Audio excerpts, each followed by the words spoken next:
In this video, I'm going to show you how to unlock a Verizon phone. If you find this video helpful, please consider to like this video and subscribe to my channel. In saying that, let's just jump straight into the video.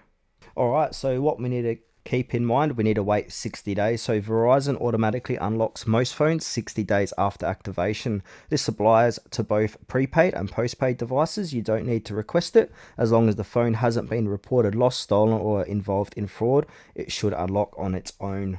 Number 2 here, check your eligibility. So make sure your phone has been active on Verizon for at least 60 days. It's fully paid off. It's not blacklisted or blocked. Your account is in good standing with no overdue bills.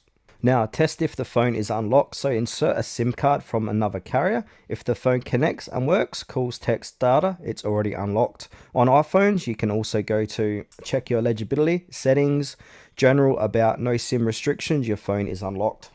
Now, if your phone is still locked after 60 days, what you can do is contact Verizon customer support. They can help verify the status or unlock it manually. Sometimes you may need to enter a code, typically something simple like 6 zeros or 123456, though most newer phones unlock automatically.